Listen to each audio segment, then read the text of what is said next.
자, 며칠 전 뉴스에서 참 안타까운 분통이 터진 뉴스가 하나 있었죠. 국가가 친일파의 후손을 상대로 토지 환수 재판을 했는데 내용을 보니까 정부가 패소를 했기 때문입니다. 땅 수백만 평 중에서 오직 4제곱미터, 그러니까 땅 한 평 남짓한 땅만 국고로 드리게 되었다라고 말합니다. 여러분, 친일파, 여러분 그들의 실제 생각, 또 그들의 그들은 어떠한 글들을 가지고 있었을까요? 이 원문으로 보는 친일파 명문장 67선, 제목 자체가 굉장히 역설적인데요. 명문장 67선이라는 책을 보게 되면 1941년도 9월달 일제는 태평양 전쟁 등을 위해 우리나라의 모든 자원, 모든 노동력을 다 수탈하려고 했습니다.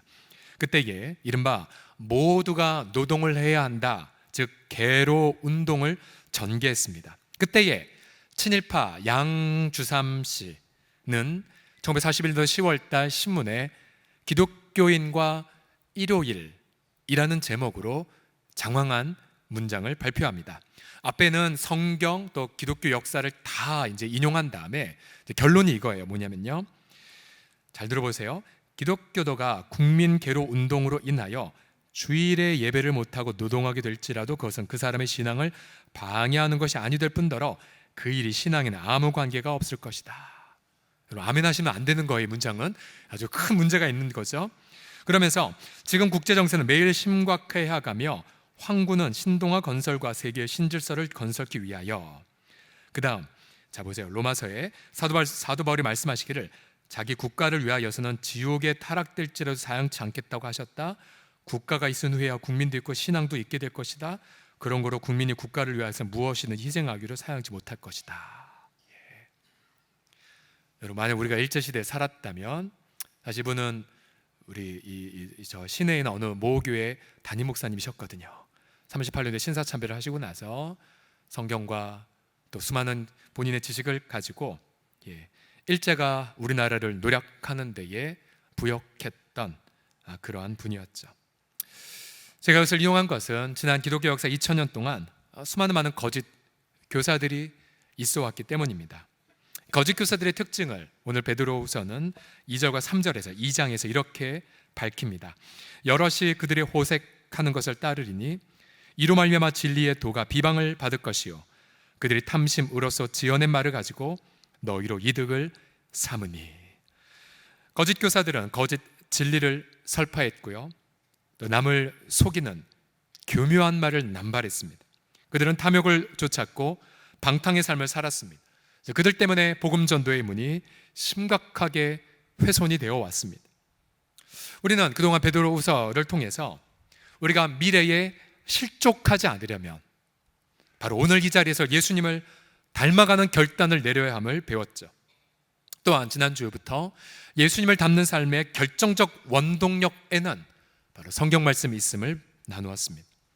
이제 베드로는 2장부터 시작해서 정반대의 길을 걷는 거짓 교사들의 행태를 구체적으로 밝힙니다.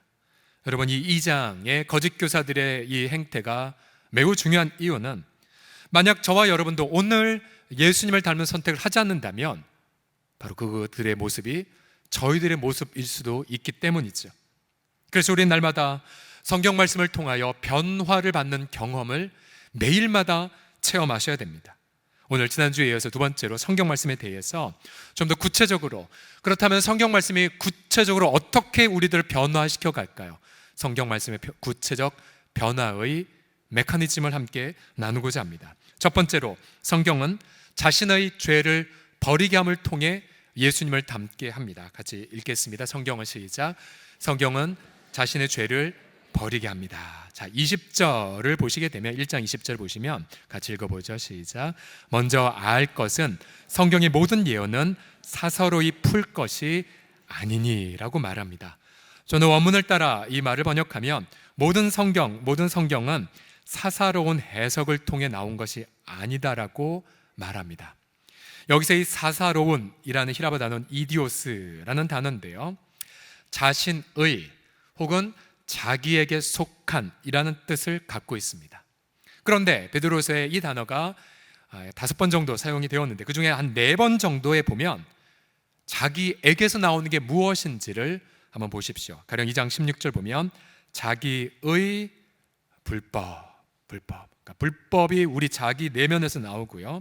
22절에 보면 그 토하였던 것에 도로 눕는 개, 자기 내면에서 이 더러운 것이 나온다고 하고요. 베드로 3장 3절에 보면 자신한테 또 뭐가 나오냐면 정욕에 따라 사는 이들, 정욕.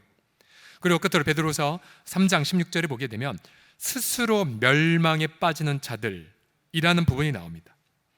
그러니까 자기에게 속한 게 뭐냐면 선한 게 하나도 없습니다. 불법, 정욕, 구토물, 그리고 멸망으로 치닫는 그러한 삶, 이것이 바로 자기의에 속한 것이죠. 전날 큰 은혜를 경험했어도 하루도 지나지 않아 은혜를 망각하는 것이 저와 여러분의 실상입니다. 때로는 어떤 분들은 이렇게 말하죠. 너무 바빠서, 너무 분주해서 성경을 읽을 여유가 없네요 라고 표현하죠. 그러나 여러분, 스스로 자신을 속이시면 안 됩니다. 왜 성경을 못 읽느냐면, 못 읽는 것이 아니라 그 내면 속에 자기 자신으로 가득하기 때문에 성경을 읽지 않는 결정을 내린 것입니다. 또 자신의 고집, 또 자신의 신념만을 신뢰하는 것을 이미 결단했기 때문에 성경을 열어 성경 말씀을 경청하지 않는 선택을 이미 하신 것입니다.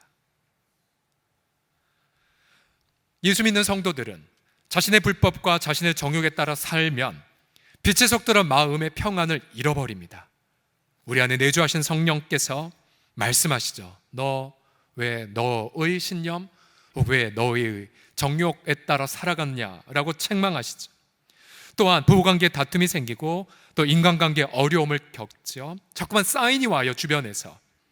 마침내 심령의 그 목마름을 해결할 방법도 못 찾겠고 영혼의 갈증이 생겨서 삶의 의미도 잃어버리게 됩니다. 여러분, 그러면 어떻게 해야 돼요? 그럼 즉각 모든 것을 멈추고 골방에 들어가 성경을 펴셔야죠. 성경을 펴시면서 성경을 통해서 내가 나의 불법, 나의 정욕, 또 나의 구토물과 같은 인생을 살았던 것을 깨닫고 회개하셔야 됩니다. 성경은 우리 가운데 말씀을 통하여서 내가 그동안 얼마나 나의 고집, 나의 욕심으로 살았는지를 분별하게 하시죠. 또 내 속에 나의 분노, 나의 미움이 가득했다는 것도 알게 하십니다. 또 내가 얼마나 불신앙으로 살았고 내가 얼마나 나의 욕심으로 살았는지를 자각하게 만들죠. 여러분, 인생에서 가장 큰 과제는 돈 문제가 아니에요. 건강의 문제가 아닙니다. 인생의 가장 큰 문제는 바로 내 자기 자신에 있습니다. 그래서 예수님 마태복음 16장 24절에 이렇게 말씀하셨죠. 같이 천천히 읽어보죠. 시작. 예수께서 제자들에게 이르시되 누구든지 나를 따라오려거든 자기를 부인하고 자기 십자가를 지고 나를 따를 것이니라. 아멘.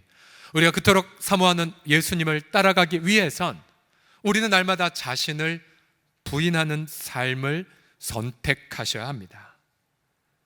지난 주간에도 제 마음속에도 여러 가지 전쟁들이 있었습니다. 보면 제 육신의 생각은 언제나 이 방향을 치달아요.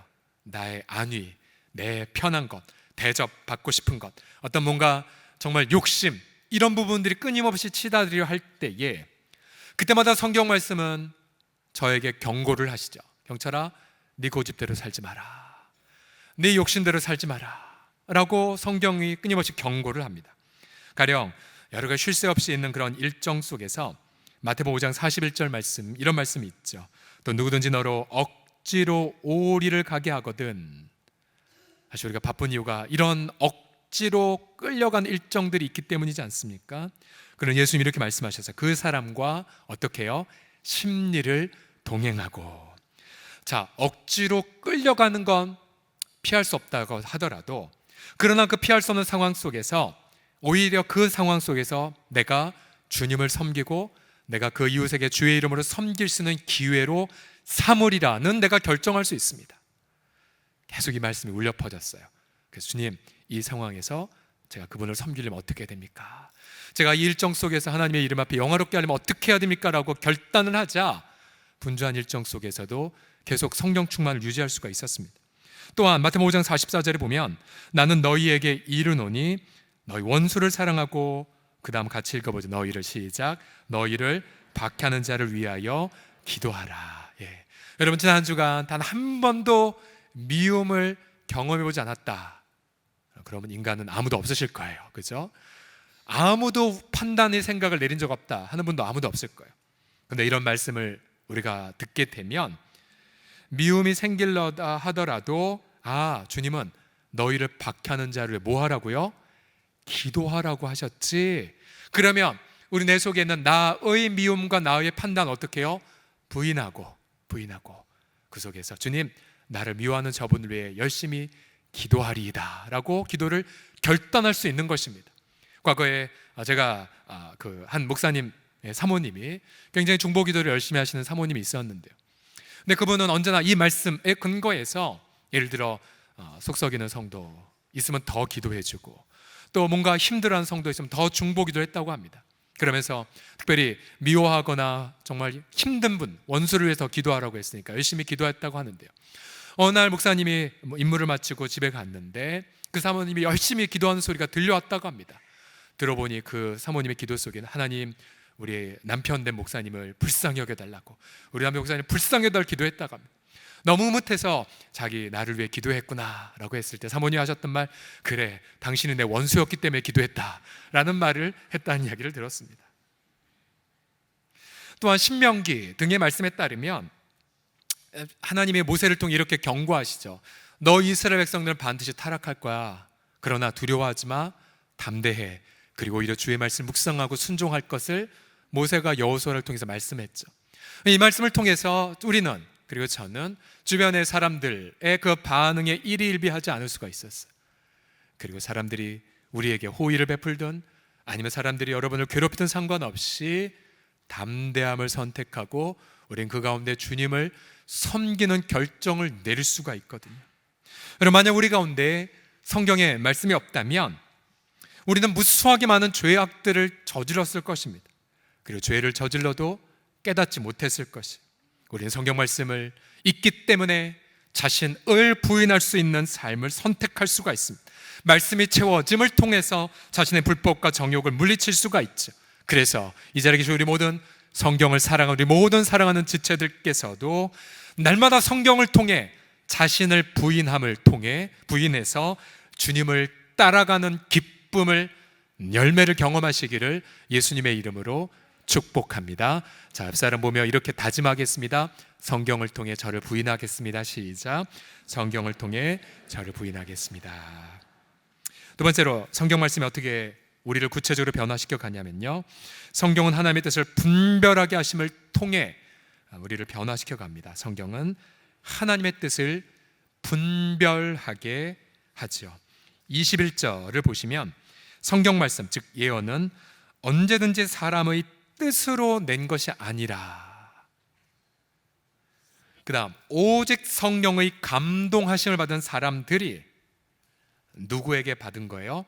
하나님께 받아 말한 것이라고 성경을 정의합니다. 여러분, 성경은 사람의 책을, 사람의 뜻을 담은 책이 아니에요. 이 성경은 하나님의 뜻을 담은 책입니다.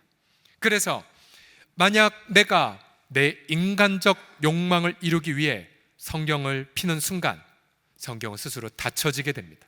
그러나 반대로 성경을 통해 하나님, 내가 하나님의 뜻을 순종하길 원합니다 라고 결단하는 순간 성경은 환히 우리에게 뜻을 가르쳐주게 되죠.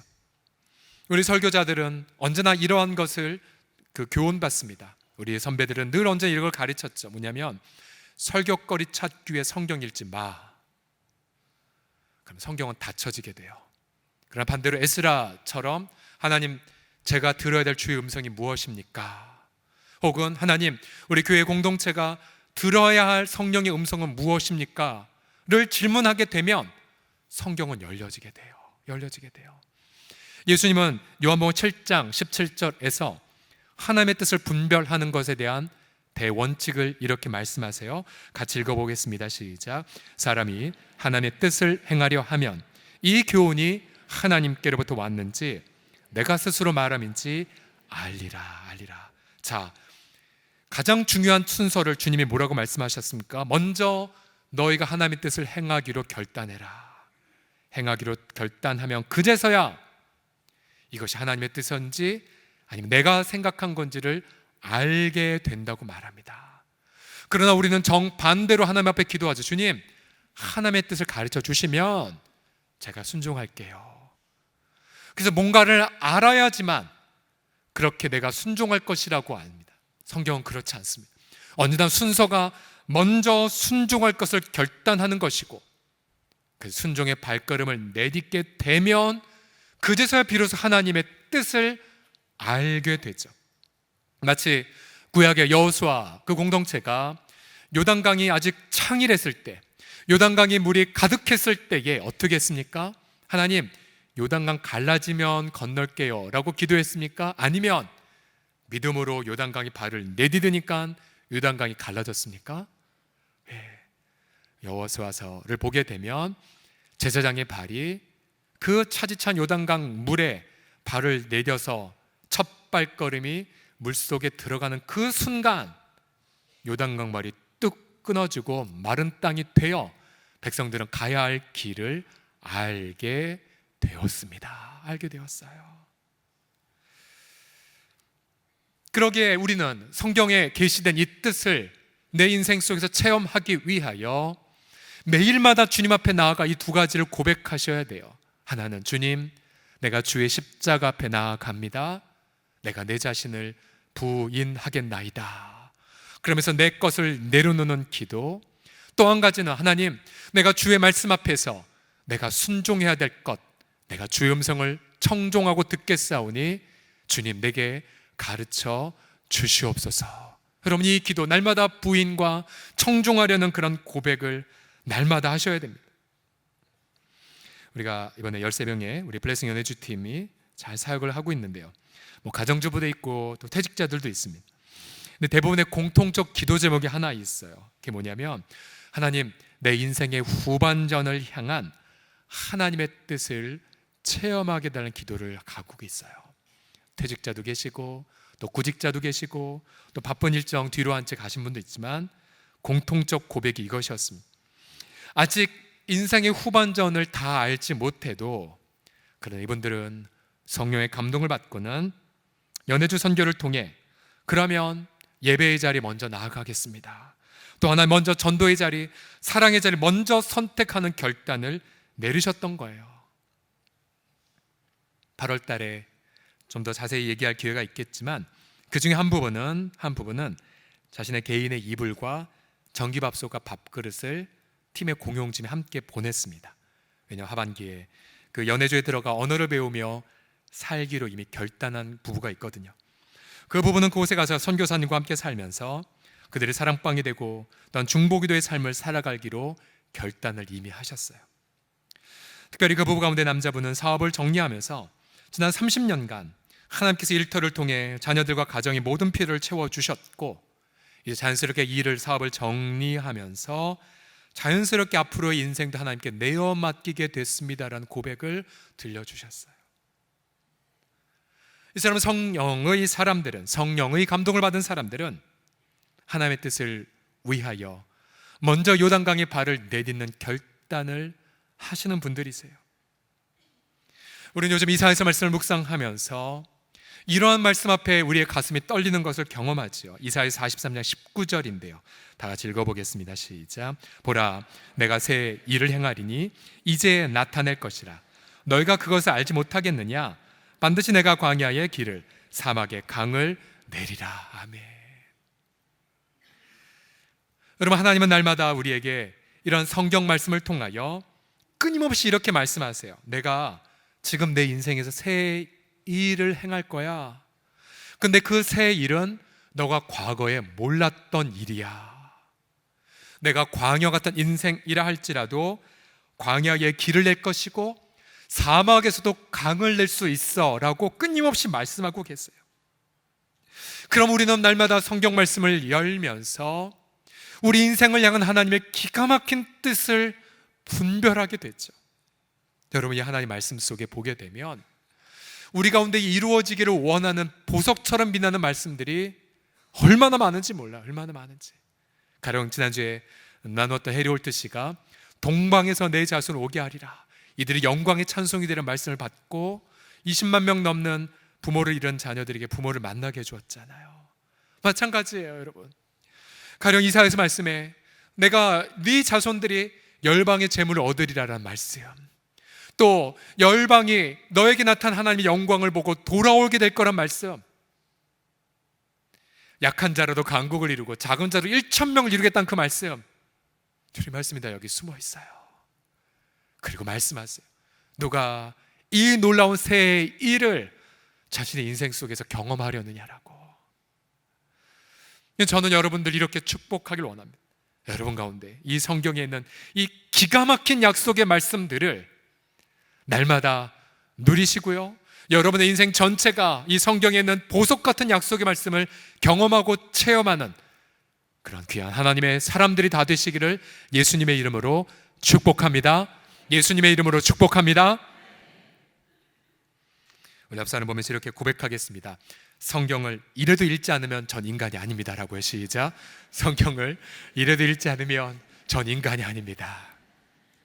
마지막, 성경 말씀이 어떻게 우리를 변화시켜 갈까요? 성경은 삶의 주권을 맡기게 합니다. 함께 따라합시다. 시작. 성경은 삶의 주권을 하나님께 맡기게 합니다. 자, 그러면 이 장으로 넘어가서 이러한 거짓 교사들의 정체가 도대체 뭘까요?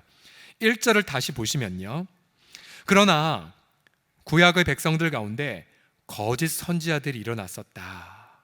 구약에도 보면 돈 때문에 또 뭔가 권력 때문에 거짓말을 했던 선지자들이 많았죠. 근데 이제 이와 같이 신약 시대인 너희 중에도 거짓 선생들이 있으리라. 그들은 멸망하게 할 이단을 가만히 끌어들여, 그리고 마지막에 임박한 멸망을 스스로 취하는 자들이라고 말하는데요, 중간에 보시면 거짓 교사들이 왜 거짓 교사가 됐는지 이유를 말합니다. 뭐냐면 자기들을 사신 주를 부인했다라고 말해요. 이게 바로 거짓의 출발점입니다. 여기서 이 주라는 이 단어 히라버 뜻은 뭐냐면 창조주 만물의 주권자란 뜻이 있습니다.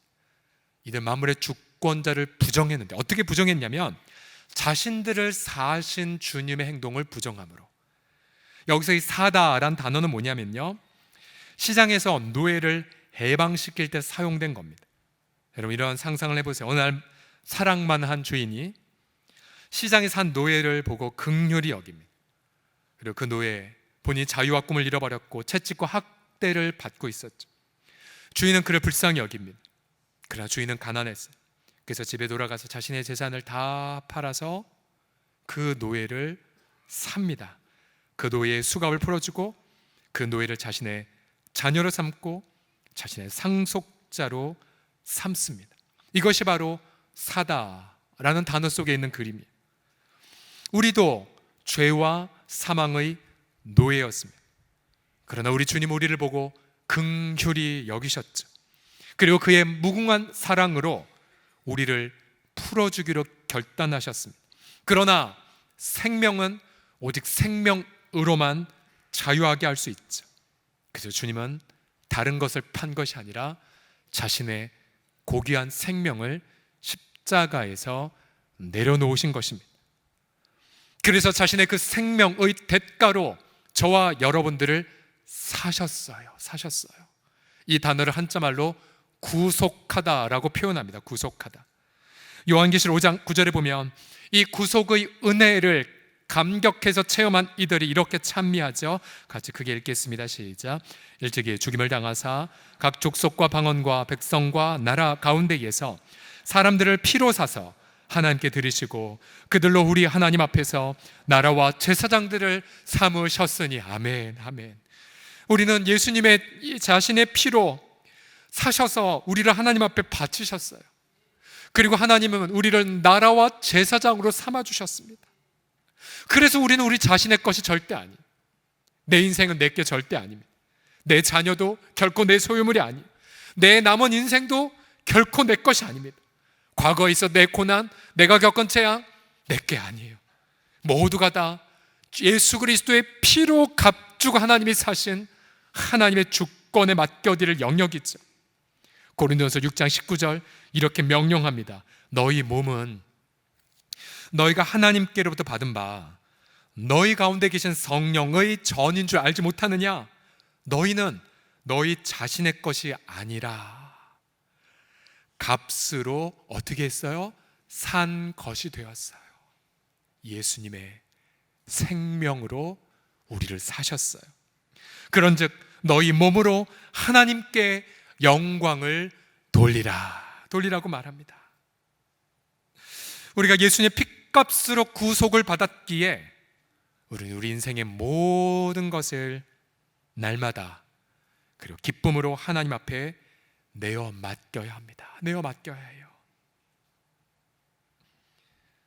우리 사랑하는 성도들이요, 우리 인생에서 무엇이 과연 거짓의 원흉일까요? 다른 것이 아니에요.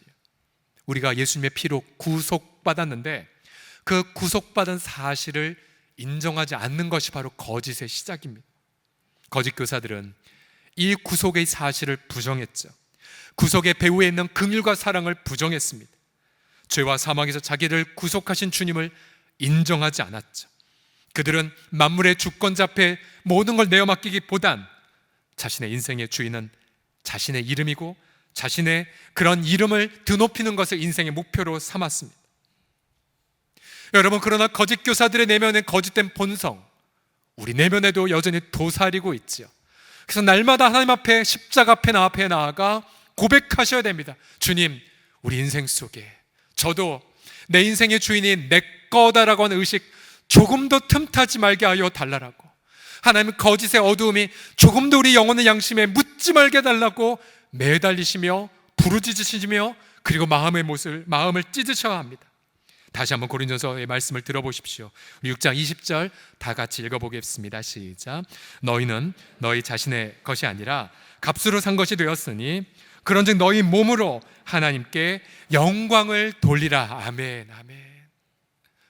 여러분, 지난 금요일 날 밤에 우리 심야 기도회 때 미국 워싱턴 DC에서 온 가스 이미지, 하나님의 형상이라고 하는 우리 청소년 우리 복음 전도하는 팀이 왔죠.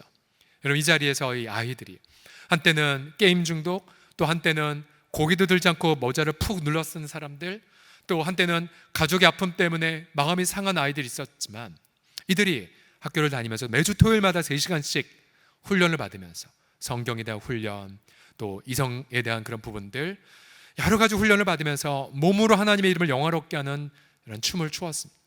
여러분, 보신 분 보셨죠? 얼마나 능력 있고 박력 있고 얼마나 확신이 가능했는지, 주님이 주신 기쁨이 얼마나 컸는지 우리는 정말로 넉넉고 함께 하나님을 예배하지 않았습니까? 우리 아이들 보니까 훈련이 얼마나 잘 되어 있는지요. 우리 1박 2일 그분들을 섬기 우리 중등부 부장님에 따르면 이 친구들이 이제 어제 포항으로 어제 홍대에서 길거리에서 1시간 반 역시 복음 전했고요. 바로 포항으로 내려갔는데 이들이 떠나간 우리 지하 1층의 자리는 흔적도 하나도 안 남겼다고 합니다. 이불 다 정리해서 원래대로 다 집어넣고 물걸레로 다 청소까지 해놓고, 얼마나 훈련이 잘 됐는지 몰라요.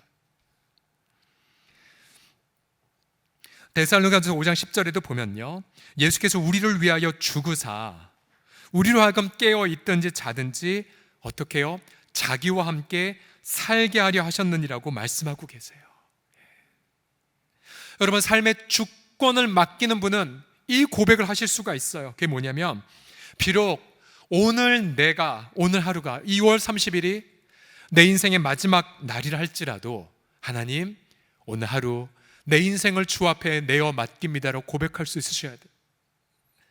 비록 내 인생이 6월 30일 단 하루만 남았다 할지라도 하나님, 오늘 하루 하나님의 이름을 영화롭게 하고 또 주님의 가장 기뻐하시는 일인 내 이웃 사랑하는 일에 내 하루를 맡기겠나이다. 그리고 하루 동안 온전히 하나님께 영광 올려드린 이후에 내 마지막 남은 호흡을 가지고 주님을 사랑한다라고 고백하겠나이다 라는 고백을 하실 수 있는 분이셔야 돼요. 여러분, 인생을 살면 인생이 쉽지 않잖아요. 인생 고난 많잖아요. 내가 원치 않게 끌려갈 수도 있고, 내가 정말로 기대하지 않았는데 갑자기 가장 소중한 것을 잃어버리거나 상실할 때가 있습니다. 끔찍한 재앙을 겪을 때도 있어요. 우리는 그것의 깊은 이유를 알지 못할 때가 많습니다. 그러나 아무리 고난이 많다 할지라도 내가 고난의 의미를 알지 못하기 때문에 내가 순종하지 못하진 않습니다. 오히려 욥처럼 하루에 자기의 소중한 가족을 다 잃어버렸고 건강과 재산과 명예를 다 빼앗겼다 할지라도, 그래서 하나님 왜요? 라는 질문에 해답을 못 얻는 그 순간에서라도 욥은 하나님 앞에 엎드려 이 하나님 앞에 절대 주권을 신뢰하는 고백을 드렸죠. 주님, 주신 자도 여호와이시고 취하신 자도 여호와이시니 나는 다만 여호와를 경배할 것입니다. 매일마다 우리가 이 고백을 들을 수만 있다면, 날마다 성경을 통해 내 인생의 모든 주권을 내어 맡기는 고백을 드릴 수 있다면, 여러분, 그분은 지옥과 같은 고통을 통과한다 할지라도 그리스도의 이름으로 날마다 주님이 주신 새 힘을 얻고 예수 닮은 인생으로 아름답게 인생을 살아가게 될 줄을 믿습니다. 이번 여름에 8월 달에 28명의 중고등부 우리 학생들과 교사들이 일본으로 미션 트립을 떠난다고 말씀드렸죠. 8월 11일 날인가요? 주일날 밤에 출발하면 8월 12일은 이제 동경의 미션을 이제 수행하게 되는데요. 8월 12일 날 오전에, 월요일 날 오전에 동경에서 아주 매우 특별한 분과의 만남이 약속이 됐어요. 섭외가 됐어요. 이분 누구냐면 일본의 양심이라고 일컫는 목사님이신데요. 그러니까 우리나라에도 오셔서 여러 번 오셔서 수요 집회, 위안부 할머니를 구하는 수요 집회에 참여해서 무릎 꿇고 사죄를 하신 분이었고요. 일본 정치인들이 과거사를 부정하는 망언 일삼을 때마다 경책했던 일본의 양심, 바로 오야마 레이지라는 목사님을 만나게 되었어요. 지난 주일날 밤에 동경에서 연락을 받고는 야, 대박이다, 우리 아이들이 이분을 만나고 어떨까라는 기대감이 생겼습니다. 이분은 1927년 생이세요. 성서 그리스도교회의 원로 목사님이신데요. 대학생 시절 복음을 듣고 예수님을 구주와 주님을 영접을 했습니다. 그런데 1956년에 어느 날 아침 묵상을 하고 있는데요, 이 목사님이 마태복음 5장 23절과 24절 말씀을 읽고 계셨어요. 그러므로 예물을 제단에 드리려다가 거기서 네 형제에게 원망 들을 만한 일이 있는 것이 생각나거든 예물을 제단 앞에 두고 먼저 가서 형제와 화목하고 그 후에 와서 예물을 드리라는 말씀을 읽었습니다. 말씀을 묵상해 보니 예배보다 더 중요한 것이 화해란 것을 깨달았습니다. 이번에 책, 번역된 책이 한 권인데요, 크리스찬의 화해와 일치라는 책을 보게 되면 이분 이런 고백을 해요. 일본인이 아무리 열심히 주님을 예배한다 하더라도 아시아 사람들에게 저지른 만행에 대해 사죄를 하지 않는다면 주님은 그런 예배를 받아주시 않을 거다라는 걸 고백합니다. 그때가 1956년이었습니다. 그때부터 이제 막 노방전도를 통해서 개척한 5년밖에 안 된 교회가 있었고요, 어린 자녀들이 있었지만 그때부터 최초로 필리핀을 먼저 방문을 했습니다. 그리고 한국과 북한 그리고 중국을 방문해 사죄를 구하기 시작했습니다. 말씀에 사로잡혔어요. 처음에 67년 마침내 우리나라 제암리교회를 찾았습니다. 여러분, 제암리교회 학살 만행을 아시죠? 3.1운동 당시에 일제가 이 제암리교회당에 23명의 성도들을 감금하고는 불을 질러 학살한 끔찍한 재앙, 끔찍한 만행이었었죠. 그는 이 사실을 알고 충격을 받았고요, 그리고 그곳에 가서 진심으로 사죄를 구했습니다. 그러나 이분의 사죄의 첫 반응은 냉담이었습니다. 사람들은 그를 반기지 않았대요. 더구나 남편과 아버지를 잃은 한 할머니는 이 목사님의 사죄를 절대로 받지 않았습니다. 그래도 이분은 계속해서 하나님 앞에 기도하면서 사죄했고요. 불타버린 제암리교회, 얼마나 그때의 일본의 만행이 컸냐면 그것 때문에 신앙을 잃어버린 분들도 있을 정도였습니다. 그리고 이분은 일본을 전국을 다니며 자신들의 만행을 밝혔고요, 그리고 모금동을 해서 당시 1천만 엥, 지금의 돈으로 약 50에서 60억 원을 헌금을 했습니다. 예배당이 헌당된 날 이분이 다시 용기 있게 한국을 왔고요. 그때 과거에 사죄를 거부했던 할머니가 목사님의 손을 꽉 잡고는 일본어로 목사님 고마워요, 고마워요, 고마워요.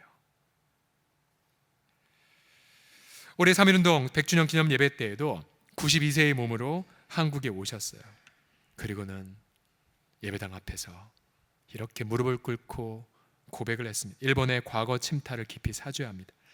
이젠 됐어요 라고 말씀하실 때까지 계속 사죄하겠습니다.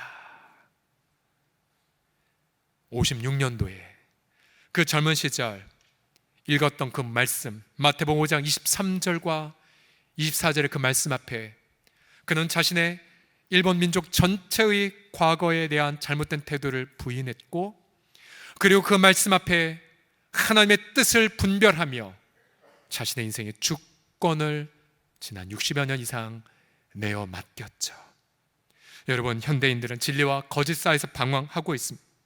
수많은 많은 거짓된 자들이 바로 주권자 되신 그리스도의 보혈을 부정한 채 사리사욕을 좇는 이때에 여러분, 한일관계가 아무리 어렵다 할지라도 이 단 한 분의 말씀에 사로잡힌 자들의 삶을 통하여 한일관계의 진정한 소망과 치유의 길이 무엇인지를 우리가 보는 것처럼 우리도 이 땅에서 단 한 사람이 단 한 구절의 말씀에 사로잡혀 날마다 자신을 부인하고 그 말씀 앞에 자신의 인생을 온전히 맡길 때에 여러분, 그 한 사람을 통하여서 어둠이 떠나가게 될 것이고, 그 한 사람을 통하여 빛이 이 땅 임할 것이고, 이 모든 헝클어진 이 세상이 온전하게 변화되고 치유되는 역사가 그 말씀에 사로잡힌 한 사람을 통하여 일어나게 될 줄을 믿습니다. 날마다 그 한 사람이 여러분들이 되셔서 이 땅을 치유하고 변혁시키는 귀한 예수 닮은 말씀의 종들이 다 되시기를 그리스도의 이름으로 간절히 축원합니다. 기도하겠습니다.